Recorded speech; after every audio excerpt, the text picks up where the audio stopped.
So, welcome here.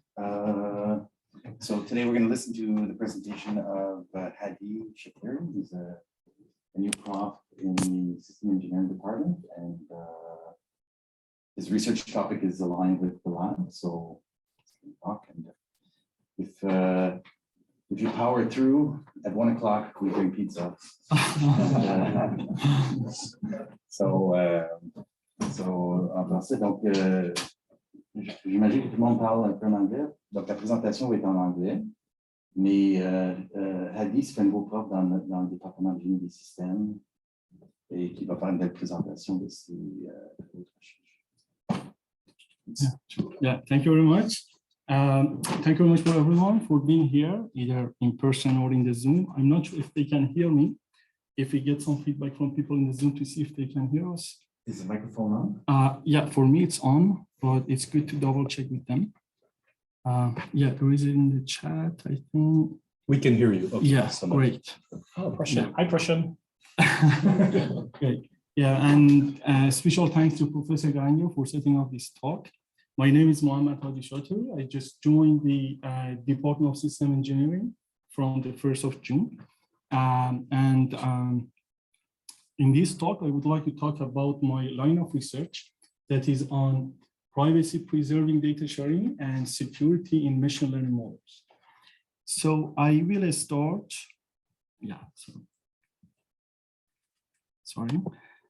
I will start by privacy in data sharing. I will talk about the challenges and my contributions and the ongoing works. And then I will go through the security in machine learning models. And finally, I will present some opening topics for the collaboration that we can have in future. In the process of data collections, generally two notions for data can be assumed. The first one is the useful data or the useful attribute. That is the data that we are interested in collecting. And here I'm showing that with Y capital T, and just mention that the capital T refer to the time, just for the sake of in general. And there could be also a second notion of data that many times it's not a physical data sample that we collect, but it's a data that is highly correlated with the useful attribute, and it can be inferred from the useful attribute. And we call that private data or the sensitive data. Just to make it a little bit more clear, let me give you an example. Imagine you're interested in the height of people in Montreal. So we start collecting the height of the people. So height is the useful attribute for us. But just imagine that we don't want to, we want to hide the gender of the people who we collected their data set. And we know that gender is highly correlated with the height. So gender is a private attribute actually, and is highly correlated with the height. So the data curator needs to generate a new version, a new representation of the useful attribute that has two main properties. The first one is that it keeps the utility of the data. That means whatever we wanted to do with the useful attribute, we need to be able to do with the release data or the new representation. And at the same time, it preserves the privacy. So once we have this new representation and we release that data, there could be several attacks to that data, but here I'm presenting three of them: the linkage attack, the identification attack, and also the inference attack. To get a little bit more sense about this process, let's see some more examples. Imagine the data that you are interested in is the colored means handwritten digit, and we are collecting them for the purpose of handwritten digit classification to say this is the class of digit 9, class of digit 1, and so on. And as the sensitive attribute, imagine we don't want to share the thickness of the digit. We want to somehow hide them. So if our data samples are something like this, then probably the new representation that we are looking for going to be something similar to this data sample I'm presenting here. But as you can see, still we can use them for the digit classification because you can recognize the digits on this new representation, but the thickness of the original digit somehow is hidden. As the second example, consider the chest X-ray dataset. And imagine we are collecting them for the pneumonia detection or classification. And as a sensitive attribute, imagine we don't want to share the age or identity of the patient that we collected the data set. The third example could be the electricity consumptions of the people in Montreal, in Canada, or wherever, that usually is recorded by smart meters, and is shared with the utility provider or the hydro companies. And for the utility, imagine we want to use them for the load forecasting, that is very common in the smart grid networks, or for the billing purposes. And as the sensitive attribute, imagine we don't want anybody infer the occupancy status of that dwelling from the smart meter data, or we don't want anybody infer the account label of the users or the identity of the users and so on. So there are going to be more examples that we can actually name here, we can list here. But regardless of the examples and the application, the general setting that we need is going to be something similar to this. We need to design a privacy preserving model that has access to the utility data, the data that we are interested, and the sensitive data, the data that we would like to hide. And then by determining three main components, that is the mechanism, the utility measure, and the privacy measure, this model is able to generate a new representation that preserve the utility and preserve the privacy. So let's talk a little bit more about these three main components: mechanism, privacy measure, and the utility measure. For the mechanism, we can have different mechanisms. One of the common mechanisms is the data manipulation. And in the data manipulation, one common approach is adding a control random noise to the data set. So in other words, the new representation at each time is going to be the original data plus some control random noise that is added to the data. And this noise is something that our model needs to learn. And this noise depends on the level of privacy and utility that we aim for. As the second approach in the data manipulation, we can talk about the downsampling or reducing the rate of the data. In other words, at each time, our model determines if it released that specific data at that time or it hides it. And this one, this Q sub T is also a chance of releasing, and it's a parameter that the model needs to learn depending on the utility and the privacy trade-off. And so this problem is also, this mechanism is also very similar to the problem of sparse representation learning. There could be also a second family of the mechanism that instead of manipulating the data, we like to shape the way that the data is generated. So this mechanism is not, we cannot apply that for all applications. For example, in the example of the heights of people, we cannot stretch the people to change their data set, for sure. But for some application, we can use this mechanism. For example, consider the smart meters application. So instead of adding noise or manipulating the data, we were using some physical resources that we can have at the user's end, such as a rechargeable battery from electrical vehicle and so on. We can shape the way that the electricity is consumed by the users for the sake of privacy. But then in that case, wouldn't you change the data distribution then? Sorry? In that case, wouldn't you change your output distribution in a way that can affect your final task? So we are not, okay, so let's just clarify this. You know, we are not changing the amount of electricity that the users need.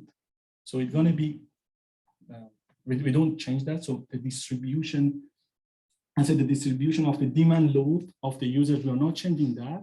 But the load that we are reporting to the grid is going to be shaped by using some physical resources. So from the utility point of view, or anyone that looking at the electricity consumption of this dwelling, they see that the pattern is changing, but from the user's end, nothing is changing.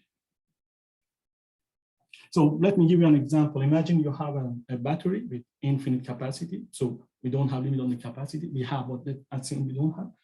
And imagine at this time 0, the user asks for 5 kilo, let's say watt hour.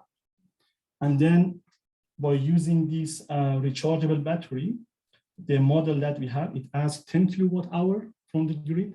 So it gives 5 kilowatt hour to the user and store 5 kilowatt hour in the battery. And then next time, the user asks for 12 kilowatt hour. So we again report 10 kilowatt hour to the grid, but we get the additional 2 kilowatt hour from the battery that we have. So from the utility, it seems that all the time the user is consuming 10 kilowatt hour because we are reporting 10 kilowatt hour, but from the users, it's just using 5 kilowatt hour and next time 12 kilowatt hour and so on. So is it clear now? Yes. Okay. Okay. So let's go to the next main component, that is the utility measure. For the utility measure, we can have different choices. It depends on the application. For example, if we care about preserving at the sample level, then the mean absolute error or the mean square error or the higher order of error can be used. That's the mean square error is a very common option in the literature. If we care about transferring the maximum information, the mathematical information of the utility data to the new representation, then probably mutual information going to be a good option. If we care about preserving the distribution of the original data, then probably some ideas from the GAN, generative adversarial network, going to be a good option. Actually, this third one, you cannot see any article in the literature about this, preserving distribution for as the utility measure, but it's something that one of my students at McGill is working on that to see if it's applicable, if we can use that, if it's something doable or not. The next component is the privacy measure. So one option for the privacy measure is the ideas from the differential privacy approach. That's actually a choice that many people used to use that in the literature, and still some people are using that. The second option is mutual information, or some other version of that, that is the directed information, that is the causal format of the mutual information. Or if you're looking for some more freedom, probably alpha mutual information also going to be a good option. This one is not, again, very common in the literature because of some difficulties that it has in the process of implementing that. But again, another student is working on that.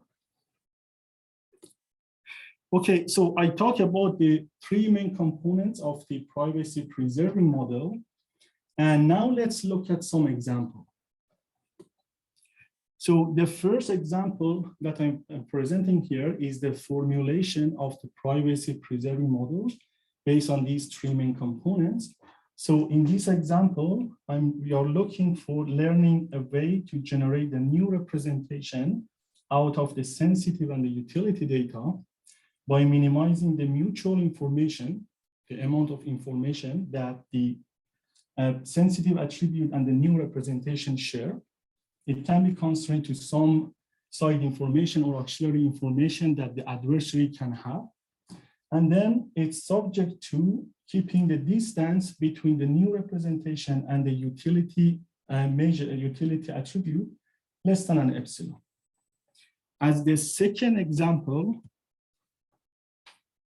it's going to be very similar to the first one, but instead of the mutual information between the sensitive and the new representation, we can use the directed information between the sensitive attribute and its estimation.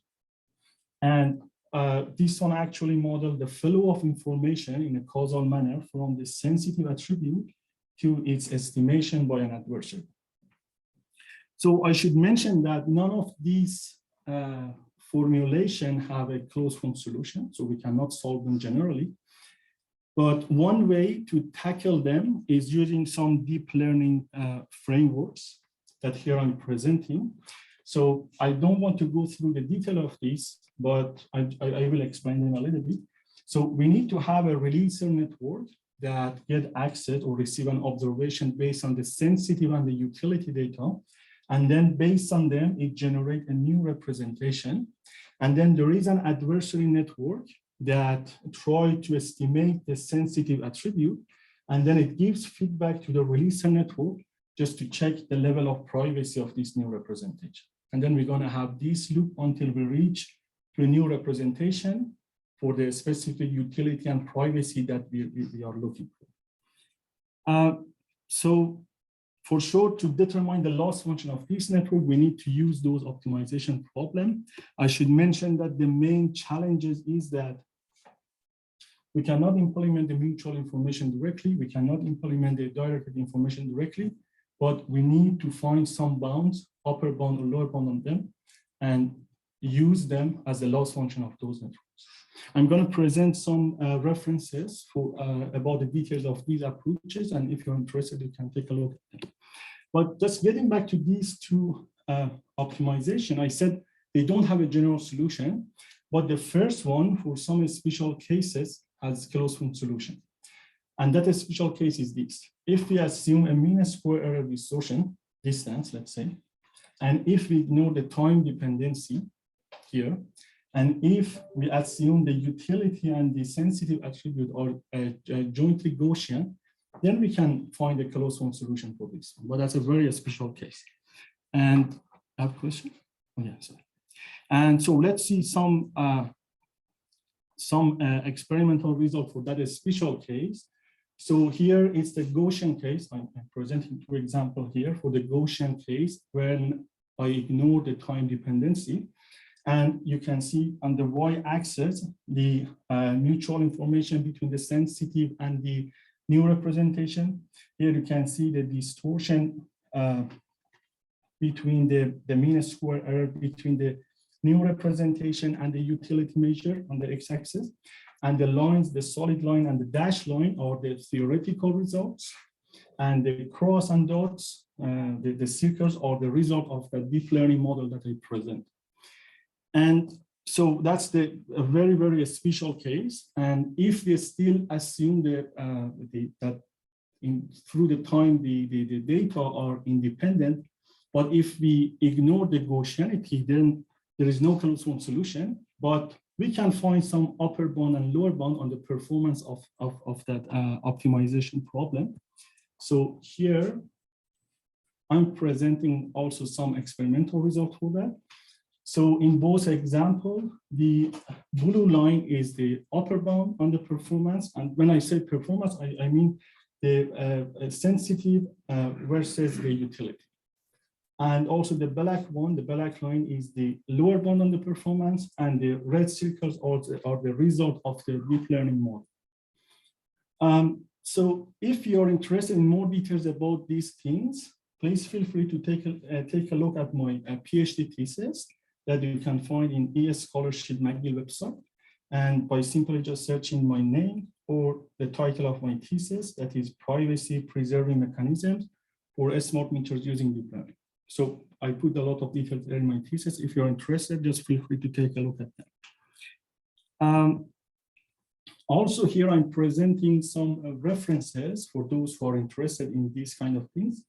In the first two references, it's about the second optimization problem that we use the directed information.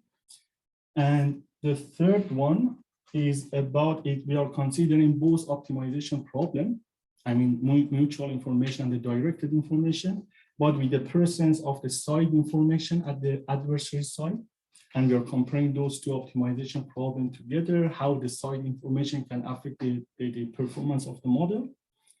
And the fourth reference is about the directed information problem, but with a different mechanism, with the downsampling mechanism.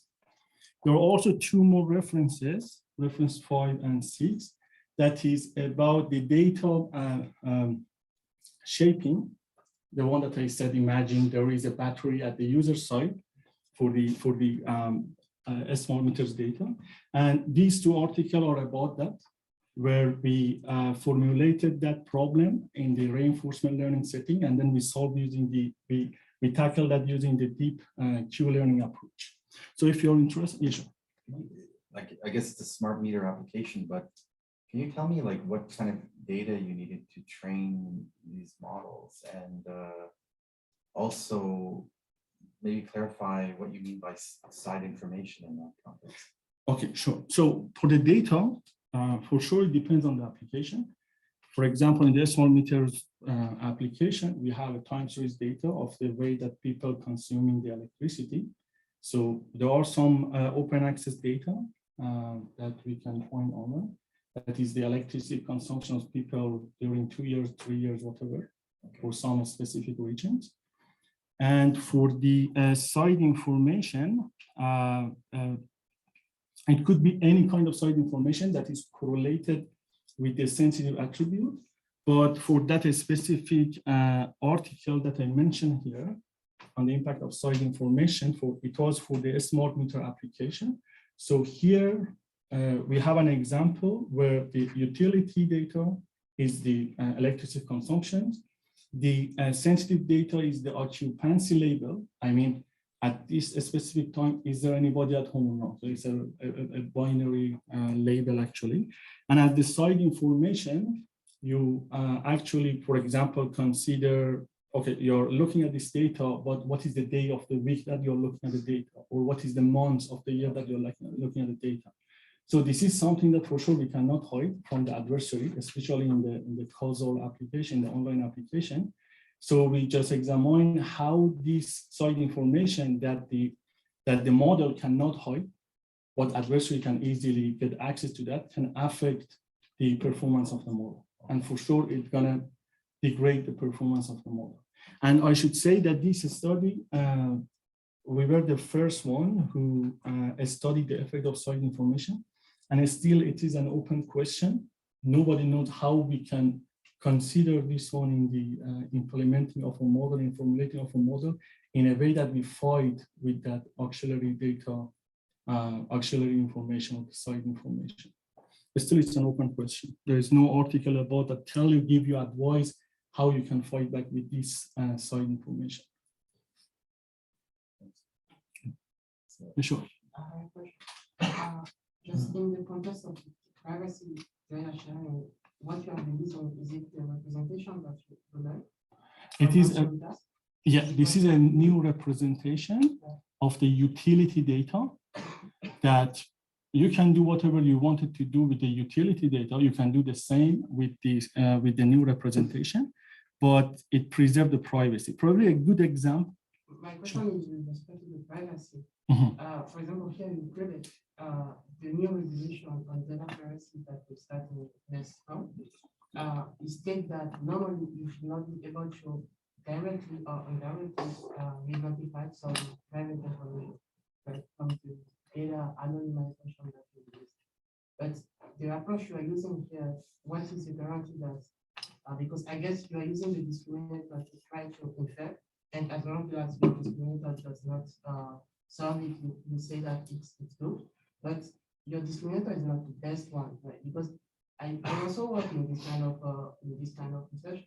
Usually you don't find the best discriminator, right? But you are using the representation anyway. So how do you prevent people from attacking you in the future, saying that actually we find another discriminator that was able to Yeah, so that's a very good question. And so your question is that we are showing that for these specific adversaries and attacker, our model is safe. But what about, but it is not the best type of attacker. What about the other types of attacker? So I should say that it's an open question again. I mean, there is no statistical guarantee for these kind of things that tells you your model gonna be safe for any kind of attack. So when people were using the differential privacy, it can provide such a guarantee for you. It has a nice closed form mathematical formulation that tells you that if you do this, if you do that, if you add this amount of noise with this variance and whatever to your data or to your parameter of your model, then the chance that any attacker with any strengths can infer your, I don't know, your private attribute gonna be less than this amount of probability, less than 10%, 5%, right? But For the information theoretic measure, still there is no guarantee, no statistical guarantee for that. The reason that people shifted from the differential privacy to information theoretic, because if there is no guarantee why we are using that, why we are not using the differential privacy. The main reason is that differential privacy can degrade the utility a lot. For example, in the GAN, in the generative adversarial network, they leak a lot of information about the training data set. We're going to talk about that. And so people first started to train the GAN using the differential privacy, and then they showed that it can bound the overfitting in the discriminator. The differential privacy can do that. But then when you train a GAN with the differential privacy, you see that the images that it's generating is useless. I mean, it looks, visually it looks very bad. I mean, you cannot use them for the application that you're looking for. So for the other application in smart meters, it's the same smart meter that I worked during my PhD. People use the differential privacy first, but then they see that, okay, you're going to reach to privacy. Let me just get back to one of these trade-off, maybe. Yeah. So for example, here we're using the mutual information. Let's say if you add this amount of distortion, then the information leakage is going to be, I don't know, about 0.2. Let's say, let's just talk about the numbers. But in differential privacy, the thing is that if you add this amount of distortion, instead of leaking, let's keep the privacy. If you keep the privacy 0.2, then instead of adding 0.2 distortion, you need to add 0.6 distortion to reach to the same level of privacy. And that's why I'm saying that it's degrade the utility a lot. So that's why people shifted from the differential privacy. Still, they are using that. Some people are using that for some application, but they shifted from differential privacy to the information theoretic measure because of the utility degradation. But this is an open question that you show it's safe for any attacker. Yeah, but DP normally work at instance level, right? Sorry? Differential privacy work at instance level. Instance level. It depends. It also depends, right? Are you using it for attribute privacy, something like that? The differential privacy, the thing that I know is not, doesn't work at the constant level. It depends on the trade-off, the level of privacy and utility you're looking for. It depends on the, one simple approach for that is adding noise to the data, right? With a specific variance. If you increase that variance, your data are going to be noisier, so you're degrading the utility. Yeah, so, yeah, sure. You mentioned that the attribute should be normally distributed at some point for the mutual information to work. But in this, you also mentioned that in one of the example that it was the occupancy of the residence, so it's a binary. So in this graph, which is it? Yeah, so I said that this optimization problem, the first one, it doesn't have a closed form solution generally, but for a special case that you know the time and the attributes are jointly Gaussian, then it's gonna have a closed form solution. Okay, so for that case, then it's an example of the utility privacy trade-off. For the smart meter application that occupancy, so it's not a Gaussian, and also we are not ignoring the time dependency. So for sure, we don't have any closed form solution, but we can use this deep learning setting to somehow tackle that optimization problem. But again, we cannot implement them directly. We need some bounds on them. If we are minimizing them, probably some upper bounds on these privacy measures of interest. Yeah, so we are not using those closed form solutions for that specific example. Yeah. Any other questions? Yeah. Okay, so let's get back to here. Okay, so let's go to the security and machine learning models. It is very well known that when we share a machine learning model, either in black box or the white box format, that by the black box, I mean you accept just queries from your model, you're not sharing the parameters of the model. For the the white box, that I mean you're also sharing the parameters of your model. In either case, it can disclose the private information about your training data set to the adversaries. One notorious example of such an attack to the machine learning model is the model inversion attack, where the adversary aims at regenerating the data that we're using the training of your model. And here you can see an example of that I got from this article that was published recently in Norwich 2021. And here you can see the real example that was used in the training of a classifier. And here also you can see the sample that was regenerated by an attacker. And so actually this model inversion attack to the discriminated model, still there is no defense mechanism for it. And as I said, this one was published in 2021, Norwich 2021. Probably in Norwich 2022, there's going to be some defense mechanism for that, I'm not sure. But it's an open question actually. What is the defense mechanism that going to prevent any model inversion attack to your discriminated model, let's say a classifier? The second, another notorious attack to the learning model is the membership inference attack, especially the membership inference attack to the generated models, to the GANs, where an attacker wants to infer by having access to a data pool. It wants to determine which sample in the data pool was used in the training of the model. And so in the GAN, it is well known that they are vulnerable to the model, to the membership inference attack because of two things. The first one is the overfitting in the discriminator, which means discriminator react differently to the samples that were used in the training and to the samples that are out of the training. And the second one is the memorization in the generator, which means it memorized the samples, some samples in the training data set. In the literature, there are some way to measure overfitting and memorization in the GAN. For the overfitting, they use a notion named generalization gap to measure the amount of overfitting in the GAN. And for the memorization, they use the distance between the generated samples and the training samples to somehow quantify the amount of memorization. But to be honest, there is no general agreement on these two parameters, that if they are really measuring the memorization or the generalization gap. But let's see some example about what's going to happen when overfitting happens in the GAN. So I generated a GAN with the MNIST data samples in two cases, where the second case, the discriminator is overfitting, is highly overfitting. And so here you can see a big gap in the output of discriminator to the training data and the non-training data samples. So there's a big gap here. And when we look at some generated samples from these two cases, probably both cases are going to be okay. The data samples that they generate are going to be fine. But then you can also see some sort of mode collapse in the second case, which means the generator tends to generate samples from one specific class more than the others.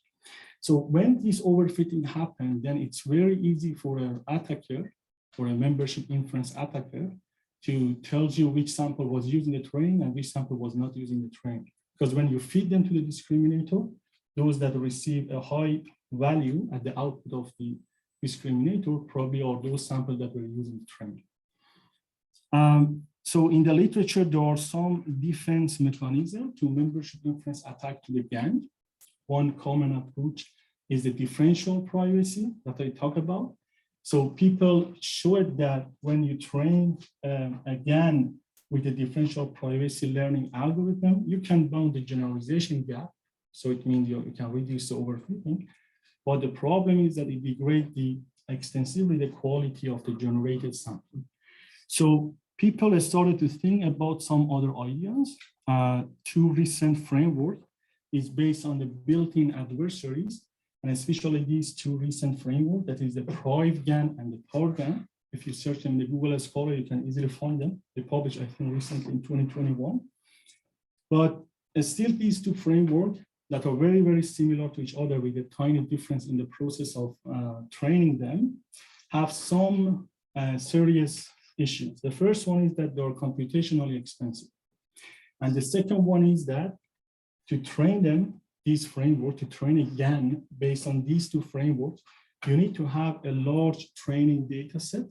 While we know that in practice, one of the main reasons that we use the GAN is we don't have enough data set. We want to generate more data set, So that's why we use a GAN in many cases.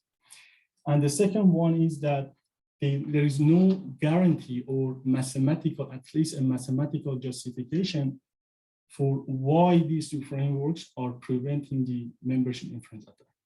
So in my current work, I'm working on this a defense mechanism to the membership inference attack to the discriminator. And we started by actually proposing a new notion of overfitting. In an article that we are working on right now, we showed that the current notion that we presented, that general gap, is not working well. I mean, it's not general. So we have a new notion of overfitting. And then based on that new notion, we have a defense mechanism, mathematically is justified, that's showing it's going to make the discriminator robust to the membership inference attack. Sorry if I cannot present the details here because an article that we prepared, we are revising and still we didn't publish that, but maybe in future, when we publish, if you're interested, we can have a talk about it. So let's go to the opening collaborations. First, I would like to present my current collaboration, the people who I'm currently collaborating with. The first one is Professor Fabrice Labo, who was my PhD supervisor at McGill University, and still we're working together. We're collaborating and co-supervising one of his students. The second one is Professor Pablo Piandadina, who is the director of International Laboratory Learning System. That is an international lab between France and Canada, and the office is going to be here at ETS, I think soon, maybe within some months. And next one, Professor Francisco Messina, who is a professor in Buenos Aires University. I started collaborating with him when I was a PhD student. He was postdoc at McGill, and still we are collaborating. We are doing a project together. And two more professors from Iran and China. This one, Professor Hemati, is a professor in petroleum engineering. He's not in machine learning, but they use machine learning model for their works. So I'm collaborating with him also for using machine learning model for their works. And last one, Professor Zari from a university in Iran, who is in power electric system. And I currently started doing a project. In terms of the possible future collaborations, here I'm presenting two topics that probably we can work on that together in future. So the first one is that I said there is an attack, a membership inference attack to the discriminator of the GAN, but there is no effective attack to the generator of the GAN. While we clearly can see that generator is memorizing the training data samples, but still there is no way, there is no attack to show that it's memorizing. Visually, you can see that it's memorizing, but there is no framework showing that it's memorizing, and then you attack to the generator based on that. And I believe the reason is that we don't have a good notion for quantifying the memorization in the GAN. And so probably we can start working on that to come up with a notion for memorization. And then once we have that, we can develop an attack to the generator. And once we have the attack to know the level of the information leakage of the generator, we can come up with the defense mechanism. As the second topic, it's about a defense for membership inference attack, the discriminated model, not the generated model. Looking at the literature, we can see mostly a lot of attacks to the discriminated model, but we cannot see defense mechanism, at least an effective defense mechanism. An example is that model inversion attack that I told you was published in 2021, and still there is no defense for that. So probably the second topic could be around the developing defense mechanism to the attacks to the discriminated model. And also there are more, but I would like to stop here. Thank you very much for your attention.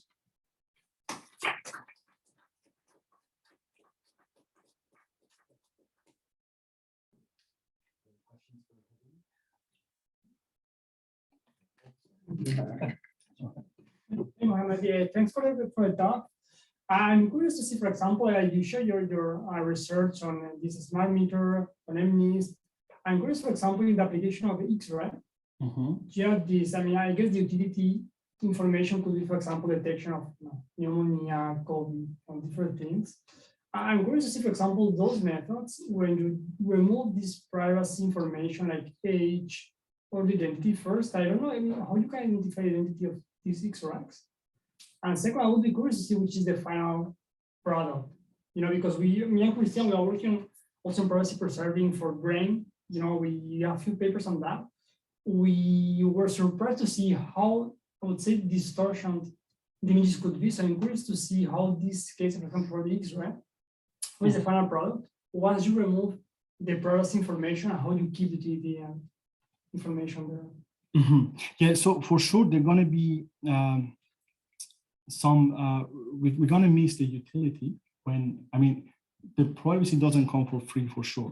When you try to preserve for example, the age or the identity of that, let's say that chest X-ray, for sure you're going to lose the utility of that. And so the thing that is important is that you find a trade-off. You see, if you want this level of privacy, what is the utility that you can reach to? And then, you just adjust depending on the application that you have. I'm not sure if I answered the first question. Yeah, but it's more like, because, just to give you more context, we're trying to do still segmentation on brain tissue. We just wanted to remove all this privacy information out of the identity of the patients. We found that we can have very distorted images that visually you only can find more details. They are like all noise. I'm just curious to see or to know whether you try these methods, for example, on this X-ray, and what you observe, they still look like an X-ray, because I can tell you for MRI images, they don't look at MRI images at all. Yeah, so I applied that data set to my current framework, that is the attack to the discriminator of the gun, that chest X-ray. Okay. The reason that I put that example there is because I use that.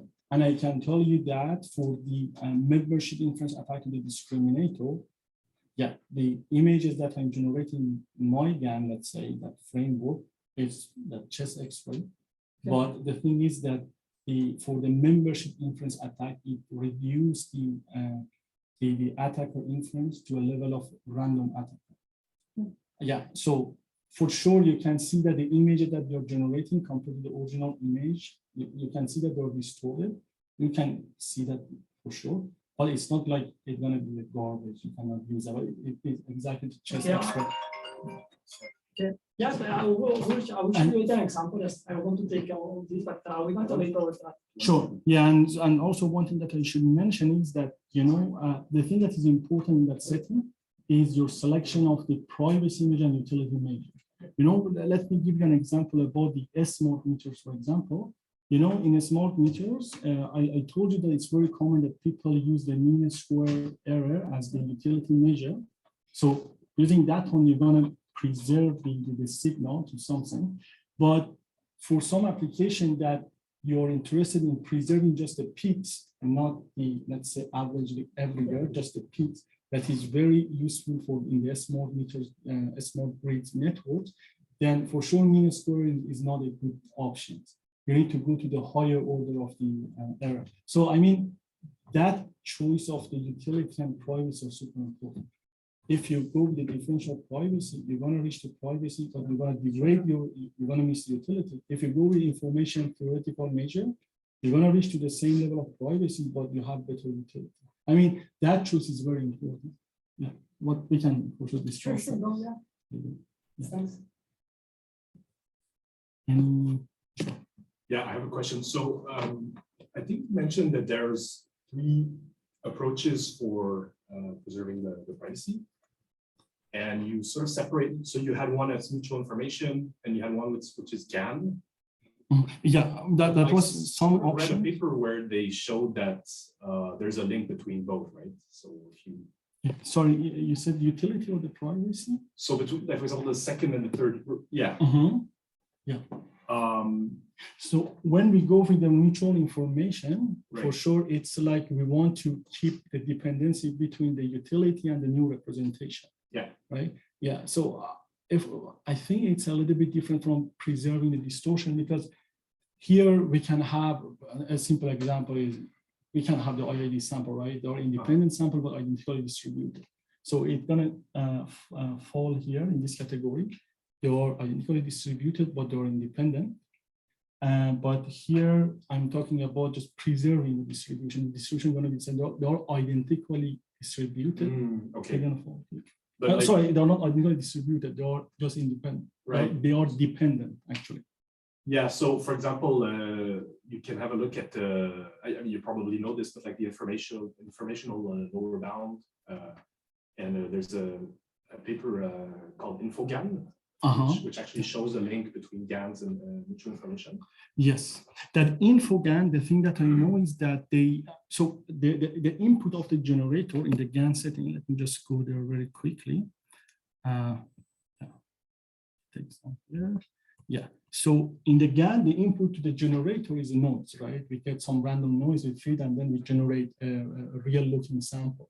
So in the InfoGAN, they have an additional input that using that one, they want to control some features at the generated samples. And then the way that they do, they measure the mutual information between the input and the generated one. Yes. And then they try to maximize that kind of thing. Yeah, so that maximization is very similar to that mutual information as the utility measure that I said. Yeah, but the thing is that, again, as you also mentioned, generally we cannot implement that mutual information. So we need some bounds for maximization, and lower bound going to be fine. And people mostly use the variational lower bound that I think I have some slide about that here in the back of the slide. But when the challenge is that when you go to the privacy, when you want to use a mutual information as a privacy, that variational lower bound doesn't work. Because that's a lower bound that you want to minimize, and then it doesn't make sense to minimize a lower bound of a measure. Right. And then there you need an upper bound. There is no upper bound, honestly, in the literature about that. There is one that we presented in this paper, sorry, in these two papers, especially the first one, for the causal version of the mutual information, that is the directed information. We come up with an upper bound that will relate that to the Farno's inequality, that's going to bound also the error of any attacker. Probably going to be also an answer to the question that our friend asked about the mathematical guarantee. So one type of guarantee that we can provide is these things. We relate that to the error, I mean the information measure, that the privacy measure that we select, we relate them to the error of any attacker, and then we show that when we minimize this, it's like we're bounding the error of that attacker. You're right that having a lower bound doesn't work, but the thing is you're minimizing the tightest possible lower bound. Yeah, that variational lower bound is tight, for sure, but when you go to the high dimension, that gap between your lower bound, because I think I have on a slide here, probably I can show that to you, because I know what you're talking about. So yeah, so here, so this one, if you ignore this maximization, then it's going to be a lower bound, that is the variational lower bound. And then it's going to be maximized over any conditional distribution. And if this conditional distribution is equal to the true distribution, then you're going to have equality. Exactly. But there's no guarantee, right? There's no guarantee. Right, for sure. Yeah, but for sure it should be tight. Yeah. So, yeah. Any more questions from the audience, or maybe online? I'm not sure if somebody. I asked, but I don't know. Okay. Let's see. I know Robert. Anyone has a question online? You can just open your mic and speak up. Question? I actually did have a quick question, but it might have been asked in the room because I couldn't hear everything. By the way, thanks very much for this presentation. I think it's very important work. I was wondering, when you're transforming data for privacy, is there any way you might introduce an unintentional bias or an artifact in the data itself? Like, in explainability models, when people are transforming the models, they're kind of linearizing things and changing the model. Here you're changing the data, and I'm wondering if it's possible you're introducing some kind of a artifact, and if so, is there a way to estimate it or anything like that? Yeah, okay, so I'm not sure if I understood your question very well, but The thing is that when we try to actually make our data private by generating a new representation, for sure, there are going to be some artifacts added to the data. And one way that we can notice that is in terms of the degrading the level of utility in our data set. Okay. But again, utilities will depend on the applications. And so I'm not sure if there's going to be a general way to measure the effect of that privacy that we apply to the data. I'm not sure. I didn't see actually anything in the literature, and also I don't have anything in my mind to say if there's a general way to measure what's going to happen, what's going to be missed, let's say, or what kind of artifacts going to be added to the data when we target a specific level of privacy. Normally, we study that in terms of the utility, and utility depends on the application for sure. Okay, so in the example, I think that was mentioned before with the medical imaging with age that you're trying is the private data, and I think it was lungs that you're looking at. Mm-hmm. I assume there's going to be some correlation between age and the state of a lung or something like that. So when you're changing the data in terms of utility, at that point, because I think of those variables as being confounded, like being intertwined. If you're changing one, there's no worry about adding a distortion on the other. I'm asking a very naive question in this way. Oh no, yeah, that's actually a very, very good question. That's a basic question, but a very important question. And the thing is that, I think it depends on the type of data and the application that you have. About that specific chest X-ray, I don't have any idea what a specific feature is going to change when we're going to reach to privacy, because for sure, the thing that model is doing that we are a little bit blind to that is it's going to find some specific features that is represent that a specific private data, such as, I don't know, the age. It's going to determine which features refers to the age, and then it's try to distort that. Because I saw the same things for the smart meters data, that when we look at the time series data, the power spectrum of that, it's going to find the peaks and then apply noise to those peaks for the occupancy detection, for example, as the private data. So I assume for the chest X-ray, it's going to do the same. It's going to find the features that refers to the age or the identity and tries to somehow distort them. For the MNIS data, the colored MNIS, when we aim the thickness, still probably it's not clear what feature it's distorting. Maybe it's just I don't know, fix the thickness and try to generate the samples with the same thickness. But again, it's some part of the model that I think we are still blind to that. I mean, it's not very clear for us. We can study that for a specific data set and the utility, but having a general notion of that, I think still is missed in the literature. Perfect. Thanks very much. Thank you. Are there any other questions online? I don't know if you can see it. So in the chat, no. No. Okay, good. All right. So if there are no other questions, I think we can thank our friend. Thank you.